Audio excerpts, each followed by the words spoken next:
Like I said before, I do not hate Islam. I do not hate Muslims. I don't hate Muslims. It is not in the nature of the regenerated children of God to hate. We don't hate in this kingdom. We love. I don't hate Muslims. In fact, I've had fantastic friends that are Muslims. I have been helped by people that are Muslims. I grew up with people that are Muslims. So I don't hate Muslims. I don't hate Islam. I just wanted to have a situation, a society, a country where everybody can practice what they believe without fear. It is our job in this kingdom, based on the commission of Jesus, that we preach the gospel. But it is your choice to either accept or reject. We cannot force it on you. So you have the freedom, the right to either accept or you reject it. So therefore we want a society, a country, a nation where people can be free to practice whatever they like without the fear of being killed. So I am not Islamophobia. No. I just detest the fact that some people think it is within their power to kill another person that don't believe in what they believe. And truly, like I've always told you, there is Islamization agenda.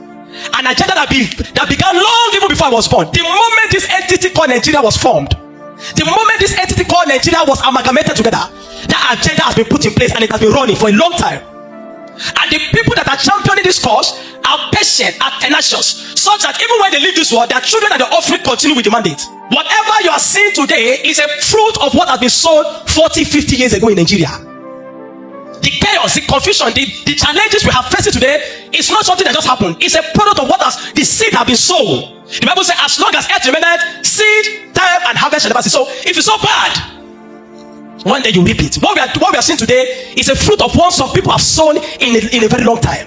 So there is Islamization agenda, an agenda to turn Nigeria to a Turkey, an agenda to turn Nigeria to a Lebanon, but it's not going to work. Now, all over the world, there are 5 stages to Islamization. Whatever the world likes to do with this information is left to them.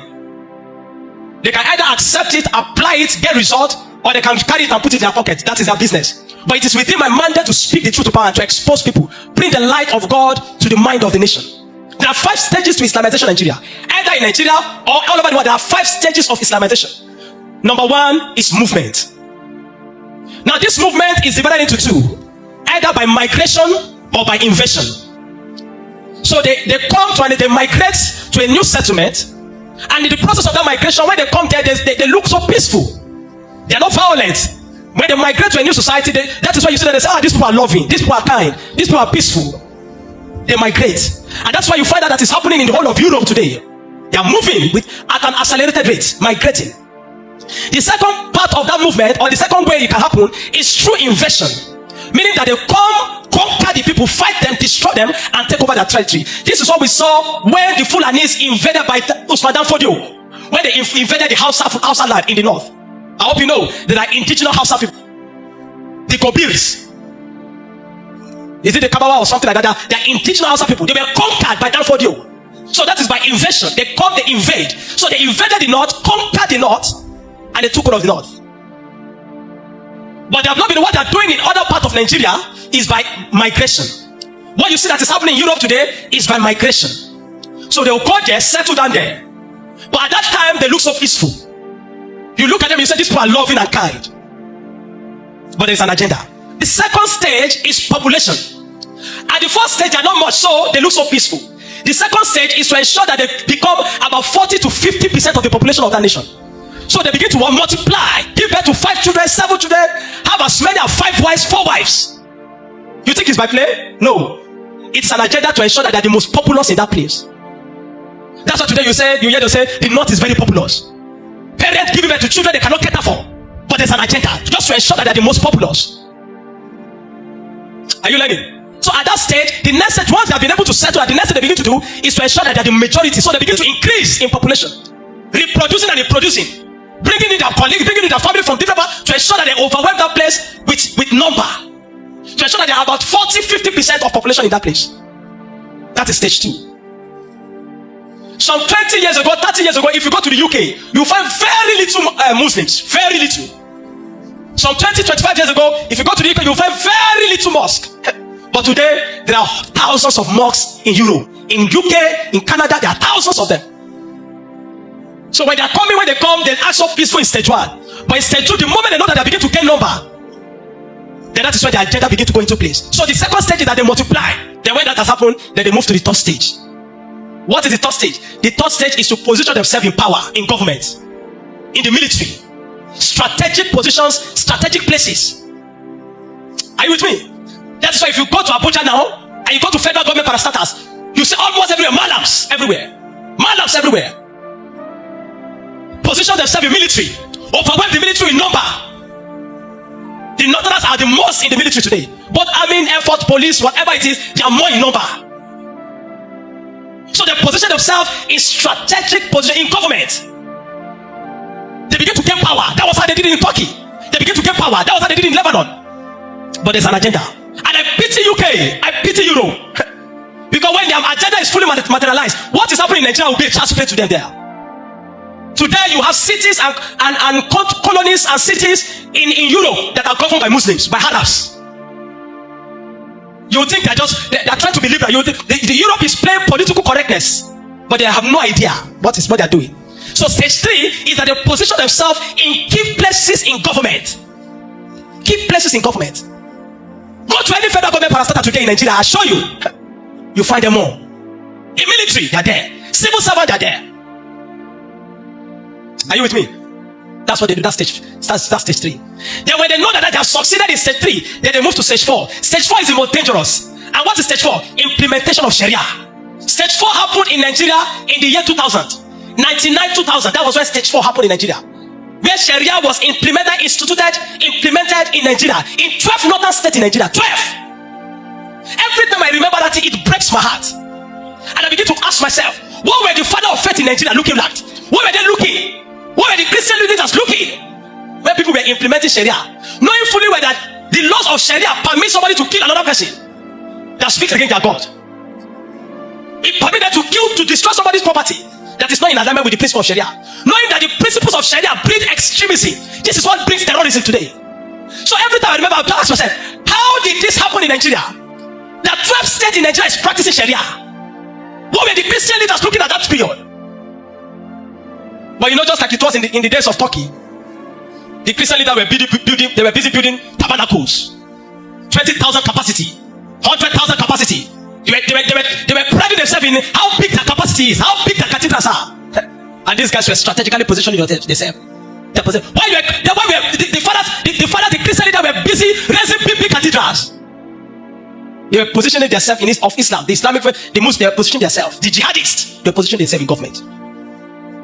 And when that happens, they implemented Sharia. Today, all the big cathedrals have been turned to mosque in those nations.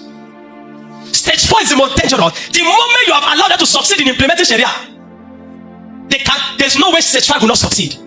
I'm giving you stages. I'm telling you how it is. I speak by the Spirit. I'm not speaking carelessly. For the Lord is he that worketh in me both to will and to do of his good pleasure. That which I speak is by the Spirit. But they institute Sharia, knowing fully well that the principles of Sharia breed extremism. The teachings of Sharia breed extremism in people.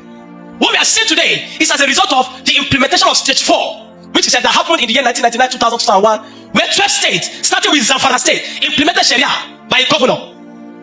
In fact, the governor, forgotten that his name, the governor said it is his desire, it is a desire that the whole of Nigeria practice Sharia.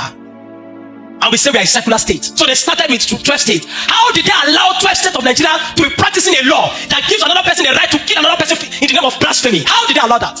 What were the Christian leaders looking at that period? Of course, I was a boy at that age in the early 2000s. What were the fathers of it looking at? What was God looking at? Today, many people have been killed in the north simply because of Sharia. They say you speak against their God, they behead you. They behead somebody, they bust Deborah Samuel alive. So the Jackson has been sentenced to life in prison, and many others have been killed in the name of blasphemy. At the moment, why do I need to be careful to speak? And you shall speak against your God. Can't your God come and fight for himself? But they allow such a law in Nigeria. A law that permits somebody to stone, to kill another person.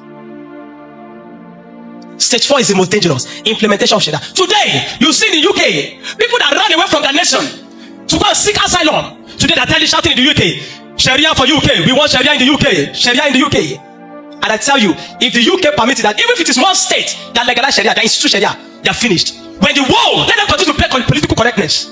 But when their war starts, they will regret permitting it. Now they are permitting themselves. Today you see mayors and councillors and all those people in the UK that are Muslims. You think it's not, there's an agenda, they're waiting. The moment they know that they have gained majority of the powers in the state, then they begin to implement laws that is contrary to the indigenous, that is contrary to the original laws of the people there. Stage 4.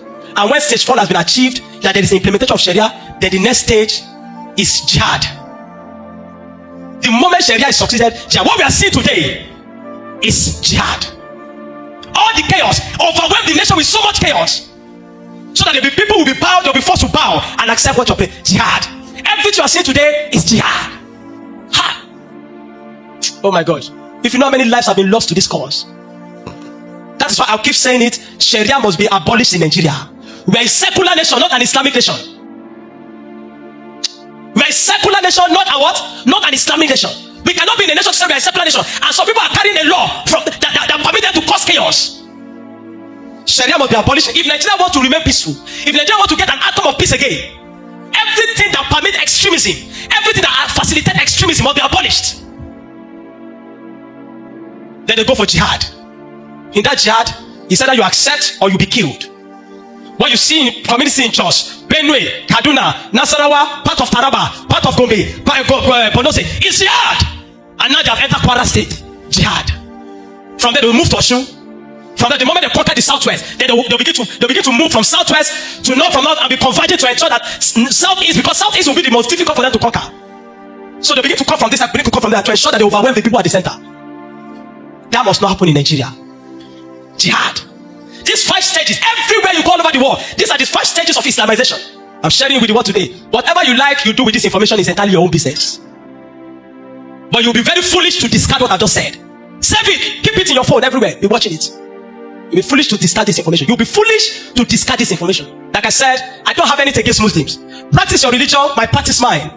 If I have a mandate to preach to you, if I preach to you, you don't accept, go. There is no forcing in the kingdom of God. But for you to say you want to Islamize, you want to turn Nigeria to a Sharia state, that will never work. It will never work. Yesterday was supposed to be, that's the 30th of November, St. Andrew's Day.